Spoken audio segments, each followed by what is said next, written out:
Another video today. Y'all make sure y'all lock in with us. Hit that like button, hit that subscribe button, hit that notification bell, and become a part of the SWAC Talk family by becoming a member. 99 cents gets you a membership to the YouTube channel. We have special perks coming at you. We're going to be dropping special members only videos and shorts. We're going to have rants and reactions to different things that I want to put there. So if you want to get everything, man, become a member of the Swag Talk crew for 99 cents and get down, man. And so we're going to still be bringing y'all a lot of stuff, swag smoke and everything like that and all our normal videos. But, we also bring y'all that membership tier. So get down with that. Check out the Facebook and Instagram, both Swag Talk, Twitter Swag Talk 76. And now let's get on with the show, man. Let's do it. Welcome to the show, see Bojo guy. Sundays catch the ride. Football hoops, we breaking wide. Stats and facts, truth on high. SWAT talk where the combos real. From Texas to Florida, we seal the deal. Just pull up, the vibes are real. Chopping it up, we spin the wheel. Hit the corner of the field, we strategize. Breaking the game down, no disguise. Play by play, we analyze. I wear sharp, we magnify. SWAT talk where the combos real. From Texas to Florida, we seal the deal. Just pull up, the vibes are real. Chopping it up, we spin the wheel. Wednesdays heat, Sundays ignite. We talking legends shining bright. Back and forth, day or night. This the plug, we bring the light. SWAT talk where the combos real. From Texas to Florida, we seal the deal. Cats pull up, the vibes are real. Chopping it up, we spin the wheel.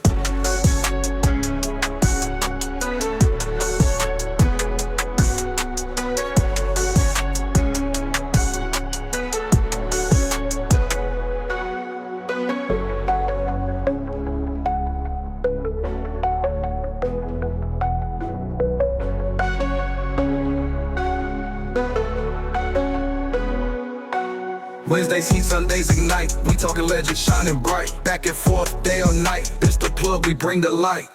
SWAT talk where the combos real. From Texas to Florida, we seal the deal. Cats pull up, the vibes are real. Chopping it up, we spin the wheel.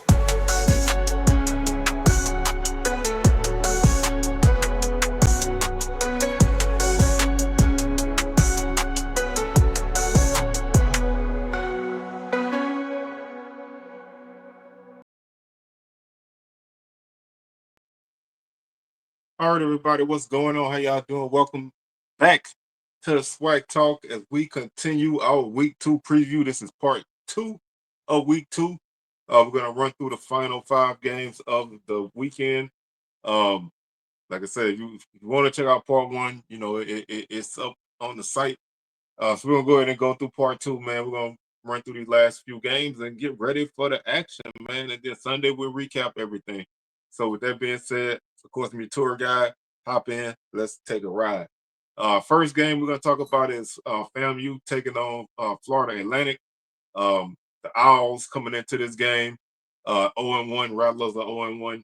And this is this is obviously a game that both teams really need to get on track. Neither team had a good game. This game is a 5 o'clock Central Time kickoff, ESPN Plus, down there in Boca Raton. FAU is coming off of a 39-7 loss to Maryland, a very ugly loss. I mean, it was honestly, statistically, they did pretty well. I mean, they did, they actually were not outgained by much by the Terrapins. But the big difference in this game, FAU committed 6 turnovers. They threw 6 interceptions on the night. And you're not going to beat anybody doing that. 6 turnovers. They only ran for 77 yards. They had 7 penalties for 77 yards. They shot themselves in the foot a lot in this game, and it showed. Score was actually tied at 7 after 1.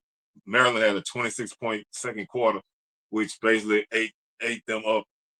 So obviously they're going to be looking to get right. And that's something that they're gonna try to improve on and clean up some things. The quarterback Velt Camp, he had over 200 yards passing, but he also had 4 interceptions on the night. And that when you do that, obviously you're not playing your best football. He was 30 of 49 for 228 yards, had 1 touchdown. Also, but also had 4 interceptions. So that's gonna get you all the time. That that's gonna eat you up any time that you play. So other than that, they didn't really have a lot of standout performances, and so they're looking to obviously get on track. FAMU coming in off of a 10-9 loss to Howard, where the offense kind of didn't ever really get going. Got in the red zone a couple of times, got inside in good scoring position, came over with field goals.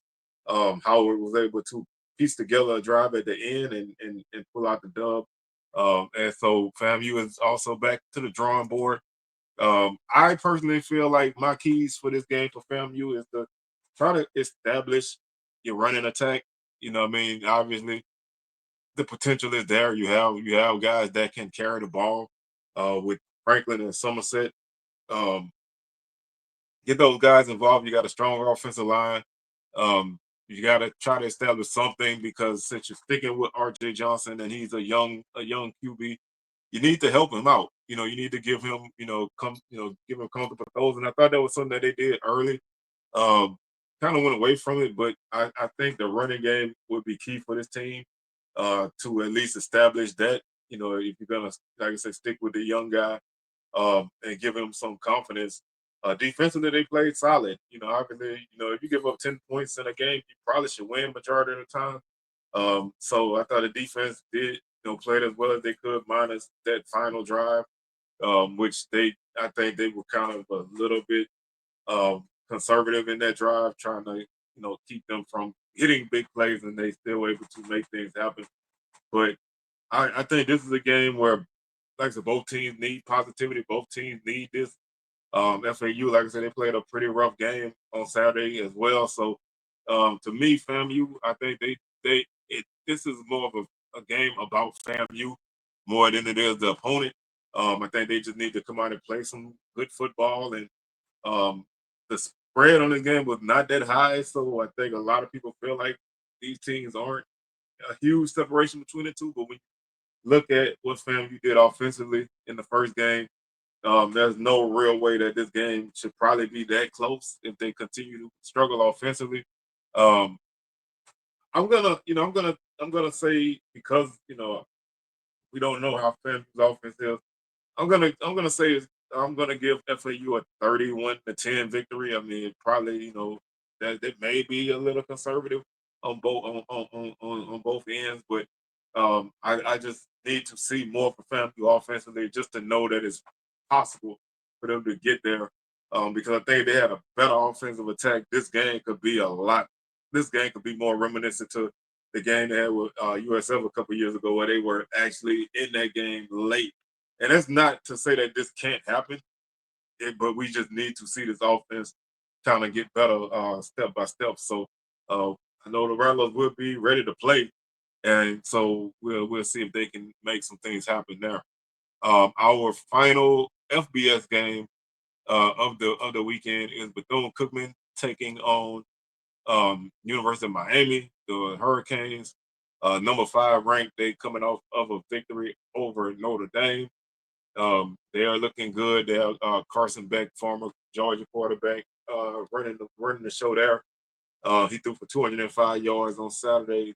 I mean on Sunday, excuse me, and 2 touchdowns, 20 of 31. So good game there. Mark Fletcher, running back, 15 carries, 66 yards. Uh, they offensively they look really good, and I think they're gonna continue that streak here. Bethune Cookman had a they came out of the FIU game with 3 field goals. Moved the ball some. Timmy McClain was solid. 18 of 28, 164 yards. Johnson had 76 yards on the ground. Javon Ross, he had 109 yards receiving. So they were able to do a few things against FIU, but this is a different beast here. Um, and you follow this game up with South Carolina State, so it doesn't get any easier for Bethune Cookman. They just need positivity, and they just need to find a way to make some things happen and just continue to develop. Whether it's McLean or Ransom in the backfield, they just need to continue to get better and produce play in and play out and get some consistency. I don't think this is gonna be the game for that. So I think Miami wins this game. I'm gonna say it's gonna be like 63-3. I can see Bethune Cookman scoring a touchdown at some point. Maybe Miami again, kind of like I said, the Ball House State. Maybe they come in not as not as high because they coming off of a huge win. Maybe you catch them coasting a little bit. And they don't really go all out. But this Miami should be able to name the score in this one. So Wildcats head back and get ready for an FBS matchup the following week. So pretty simple there. The next game we have is Central Arkansas taking on UAPB. Both teams again coming off of a loss. Both teams got beat pretty soundly in their first game. Um, UCA is a perennial team to be a playoff contender. They beat UAPB pretty soundly last season. After a competitive first half, they kind of pulled away. This year, they lost a lot of the Bears lost, some very key contributors to their team last season. So they kind of, renewing some things. But like I said, I think they'll probably still have enough to take on UAPB. I watched some of the Texas Tech game, and you can't really take a ton from that matchup. Those two teams are moving in totally different directions. Um, and so, I think they really they're both again. This is kind of like the FAU Florida A&M game. Both teams really looking for something. Um, but this game was only the Missouri game was only 9-0 after the first quarter, so it wasn't really bad. It was 26-0 at half. Again, that's not super bad, but it's getting there. And they just Missouri poured it on in the second half before Central got 6 points in the fourth quarter. Not a great game passing for the Bears. They only threw for 73 yards. They ran for 154. So they ran the ball pretty solidly. Um, Chambers had 63 yards on the night, averaged 4.2 yards per carry. The quarterback, Richardson, he had 32 yards, also averaged 4 yards per carry. He, like I said, he only threw for 73 yards. He was 13 of 23. Did have a touchdown, but he also had an interception. Malachi Henry was leading receiver with 18 yards on 3 catches. So they didn't really have a lot there when you throw for 73 yards. There's not a lot of yardage to go around. Um, but they did spread the ball around. Uh, 8 guys caught passes in the game. Eight guys caught a combined 13 passes. But they didn't really have a lot there. Dylan Williams led the team with 8 tackles. Uh, they didn't really have a lot of pressure on the quarterbacks from Missouri. So just they're looking, like I said, they're looking for a better outcome. Pine Bluff definitely not much to take from the Texas Tech game. So there's some two teams kind of coming in. I don't say coming in fresh because we both coming in 0-1, but I expect to see both teams, play hard. This is a not a rivalry game, but it's an in-state game. So I think some emotion will be there, some want to will be there. But I think that between the two teams, I still think Central Arkansas might be better. I'm not really quite sure what Pine Bluff is. They have still a lot of new pieces, and they lost some very very vital pieces to their offense last season. Defensively, they lost some guys, so they kind of starting over. So I like Central Arkansas in this game. I'm gonna say 31-7. I can see it being a little bit closer than that if Central doesn't have much offensively, but um, Christian Peters and Cam Burke, Kareem Burke, they both look solid in the passing game at times on Saturday, and of course, yeah, the backs to get some things done for Pine Bluff, but um, I think the Golden Lions are still a bit far away from where they need to be to make this be a better game. So I like Central Arkansas, like I said, 31-7, but I can obviously see Pine Bluff kind of stepping in and doing a little bit more. and making this a bit more competitive if they can kind of get Central off their square, so to speak. Our next game is UT Rio Grande Valley. Uh, the Vaqueros taking on Prairie View Panthers. Panthers home opener. Both teams 1-0. UTRGV had a big win in their first game on Saturday. New program. They've been, they basically been building up to this. Um, some places I've seen Purview be the underdog in this game. I don't really see why. I mean, that's not to say that this team doesn't have talent. They won their first game 66-0. So and that's a, I mean, that's a good start to your season. I mean, there's no other way to put it than that. This team is basically an unknown to me. I mean, like I said, when you kind of um, look at where they are on ESPN, there's not much there. So gonna try to dig a little bit deeper into them. But Prairie View, we'll start with the Panthers. Um, Coming off of a big victory against Texas Southern on Saturday, one of the things I said in my Prairie View preview, that say that 5 times fast. One of the things in my Prairie View preview that I said was I wanted to see how this team handled adversity. When you have such a new blend of guys and new coaching staff and all of that, it's easy to say what a team is going to do, but it's also interesting to see how a team handles certain things. And I thought they handled adversity in this game very well. I thought Cam Peters handled adversity well on their last drive. Had to do it twice, but they got it done. And so I think they'll get better as their team molds and gels. And so I thought it, not just because it's a conference game, a division game, and a rivalry, that it was important to win it. I think it was important to win it because A, it's the first game period, and B, this team needs momentum. And the only way to get momentum is to stack up wins. And so I thought that was good. I thought they took TSU best punch. I think I don't feel like TSU really had a lot of punches to throw, but they took the punches that they threw and they adjusted to certain things and they made the plays that they needed to do. And when your starting quarterback can diagnose and make the call to score the winning touchdown, then that's as good as it gets. And so I thought they passed that test um, with flying colors. I thought that's what I wanted to see, and I saw what I needed to see. So that's why I feel like coming into this game, I don't feel like they should be the underdogs. But looking at UTRGV, that's so many letters. They finished. They ran for 236 yards in this game, 4 touchdowns.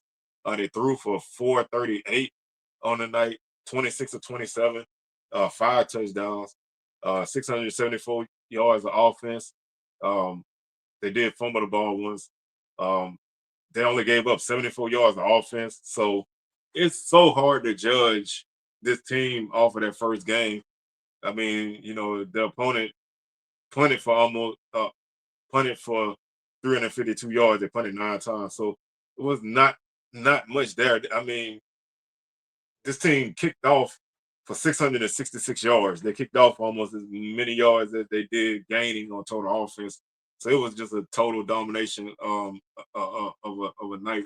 7-9 on third downs, 7-7 in the red zone, 4 sacks, 9-9 on extra points. They did miss a field goal, so there's that. But just there's not a lot to really take from it. Eddie Lee Marburger went 18 to 19 on the night, 365 yards, 5 touchdowns, long with 76. Xavier Nolan, he had a 52-yard run to lead the team. Um, all in all, they ran, like I said, they ran for 237. They had a lot of people run the ball in this game. They had nine people get carries in this game. They only lost 1 yard on the night, so this was just a total domination. Um, Spread the ball around in the passing game.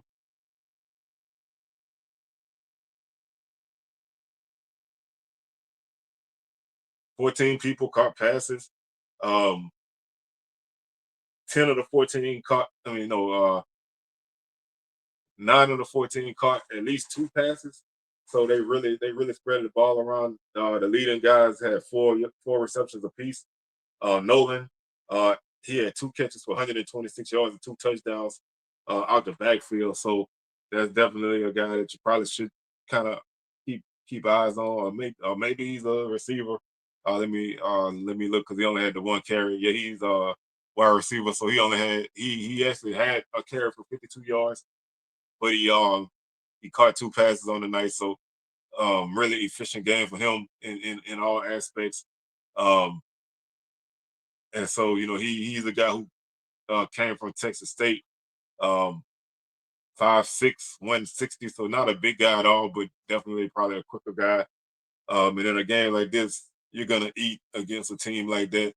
Um, Defensively, they um, they were led by Jaden Haygood. He had 6 tackles on the night. They Abdon Mata had a 1.5 tackle for loss. He also had a sack. They like I said, they had 4 sacks on the night. Um, so they were able to be very disruptive on both sides of the ball. It's just so tough to kind of figure out who this team is because we don't have a lot on them. Um, but I think Prairie View should be in a good spot. That like I said, it's definitely gonna be for them. It's definitely gonna be a step up in competition. The team they played is probably nowhere near where PV is. So, they're gonna have to adjust. They're gonna be playing on the road. It's not your first game at home that you've been building up to for years. This is a this is a different step. I like the Panthers in this one. Like I said, I saw some places that have PV as an underdog in this game. I don't see why. Um, so I like Prairie View in this game. I said 26-20. I could see PV winning by more, but I think at least with the offense that generated the points and yards that they did, I think they may be able to make some things happen. Um, and if I had to throw out a couple keys for PV in this game, is basically the same as last week, man. Play your style of ball. I know you still, putting things together. So execution is the key. Limiting your turnovers, and on defense, I think you need to be disruptive. I think you need to get this team behind the chains and force them to play with some adversity. They haven't faced anything. So if you can, punch them in the mouth early, see where they stand. And just play the style of football that you wanna play. You have to enforce your will on these guys and get them uncomfortable. That to me is the main key is to just get these guys uncomfortable because like I said, they coming in off of a high. Everything went right for them on Saturday. Now you need to make them work for everything. And if you do that and they respond, then hey, so be it. But the best way to figure out what a team is to punch them in the mouth and see where they stand.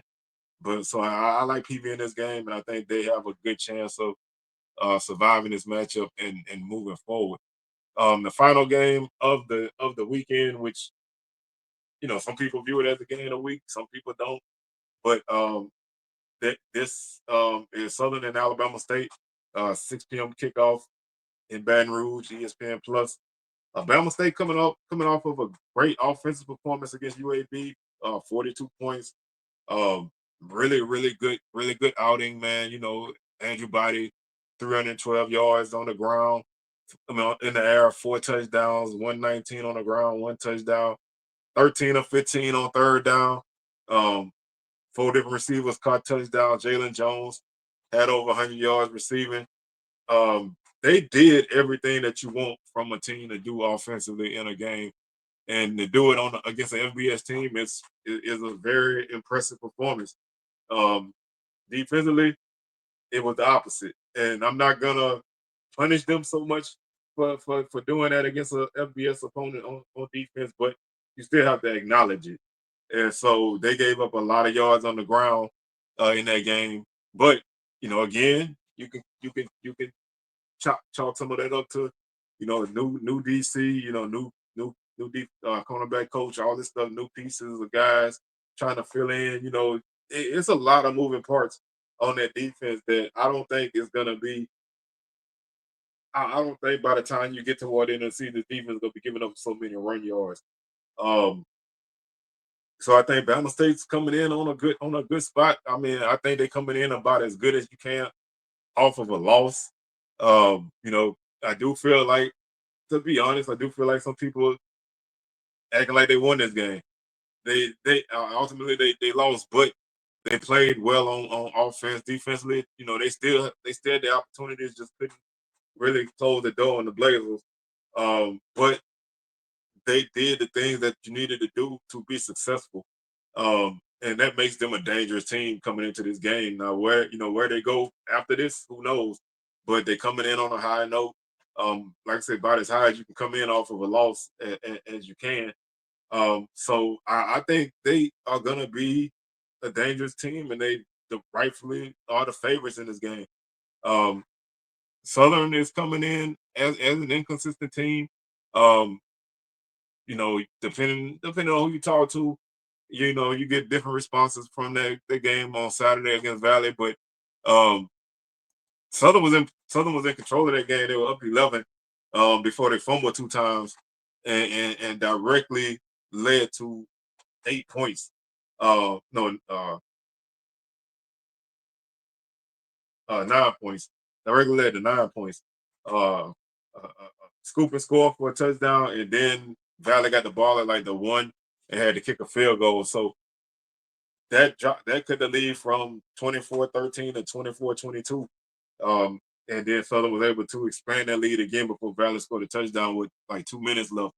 Um, so the main thing Southern has to do is control those turnovers, man. They can't fumble the ball like that. I think the passing game still has some kinks to work out. Southern's team, they want to run the football. You know, it's a reason why they are second in the league in rushing right now, averaging over 230 yards, I believe. They ran the ball 50 times on Saturday. So if they want to compete in this game, they're gonna have to be able to throw the ball because Alma State knows Southern want to run the ball. Um, the people in the stands know Southern want to run the football. Everybody knows Southern wants to run the football. That's no surprise. And so when you when you play a team like that, what's your main objective? Take that away. So Bama State gonna come in. I'm sure they're gonna probably be aggressive and stack the box and make Cam McCoy beat them with his arm. And if that's the case, then Southern has to be able to take advantage of the tight end, Dupree Fuller. Receivers have to catch the ball. They had some big drops on Saturday. So they have to, the passing game is going to have to be there. Um, Defensively, Southern's going to have to be able to contain Andrew Body. That's not easy. I mean, the kid's electric. He can run, he can throw. And he's the kind of quarterback, if you let him get out the pocket, he's gone. That's a touchdown if he takes off. If he stays in the pocket, he can make the throws. So this is probably the best quarterback that they're gonna face so far this season. And Walker Howard, I mean Walker Harris. I don't know why I always think about the kid used to play at LSU. Well, Walker Harris, he ate Southern up by just taking what they gave him. So Andrew Body's gonna do that and more because I think he's a better quarterback than Walker Harris. So with him, and then you have Jamari Holesclaw and a bunch of other backs. Bama State offensively is gonna be a tough test for Southern. Southern got to play disciplined football. They're going to make tackles when they have the opportunity to make tackles, and they're going to have to give Kelby Given some help because Bama State has a good offensive line. So, to me, the battle in this game that and I know a lot of people feel like Southern don't stand a chance. I know a lot of people feel like Bama State will come in and score 50, 60 points, and that's all. That's always possible, but realistically, I do think the Hornets are going to win this game, but I think Southern's going to put up a little bit more of a fight than some people think. So I think the matchup that's going to dictate this game is Southern's defense. I mean, against Bama State's defense against Southern's offense. Whoever comes out ahead in that matchup is probably going to have the better chance of winning because I think Bama State offensively is going to do what they do. If Southern can get some stops here and there, then their offense is going to have to take advantage of that. Um, if Southern defense happens to get stops and the offense doesn't do anything, then Bama State gonna win this game going away because you have to be able to score to beat this team. You're not gonna hold these guys to 22 points or anything like that. You want to keep them under 30. You keep them under 30, you got a chance because now you can run your offense. Um, as long as you're not behind too far that you have to go away from what you do, then I think you can keep yourself in the game. Um, and Southern definitely has the guys to make the plays. They have to be consistent. I think some people look at Southern like they don't have anything, and I don't think that's right. I just don't think this team plays consistent football. And I mean, that's two different things. So for Southern to win this game, they have to play a clean game. They're gonna have to play the best game that they played out of the three games so far. They can't make mistakes. They can't commit silly penalties. Obviously, can't turn the football over, and they have to be efficient passing the ball. They don't have to throw the ball a ton, but they have to be able to throw the ball enough to keep Bama State honest. They got to stay out of third and longs, and they have to kind of dictate the pace and tempo and the style of this game. Um, Bama State, they win if they just continue to play good offense. I mean, they can honestly win this game in a shootout. I don't think it's gonna be that, but they could. Out of the two teams, they could probably win this game without their defense playing great. But they have to play a good game of defense. They can't come out and play a bad game of defense and think that that's gonna be enough to get them through. But I think they're more suited to survive. But we still also don't know because we've only seen these guys in one game, and so that that always that possibility is always there. But I do like Bama State in this game.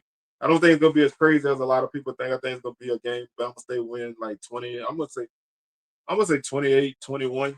I think Southern's gonna be in it.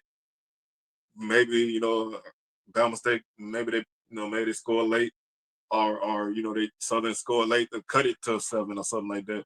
But I think Bama State wins this game. I don't think it's gonna be a super blowout. Um, but I think the Hornets are rightfully favored, and I think they have a good chance of winning this game. But Southern, I would not count them out of this game either. I don't think the gap is as wide as people are making it out to be, and that's the only thing that I look at. That doesn't mean that Southern can walk in and walk out with a win. They're gonna have to work to win this game. But I think they have the ability to do it. It's just gonna take them playing at the level that they should be playing at. But I do like the Hornets to win this game. Again, I said 28-21. And that's gonna do it for this week, man. That wraps up week 2. And so we'll be back on Sunday to recap the action. We may go live on Saturday night. I'm kind of leaning that way, but not 100% sure. So just hit that notification bell to be alerted when that video drops. Because we're gonna be live. So hit that notification bell to be alerted. And that's that. So with that being said, man, I'm your tour guide around the SWAC Seawells. Signing out, and I will catch y'all on the rebound. Peace.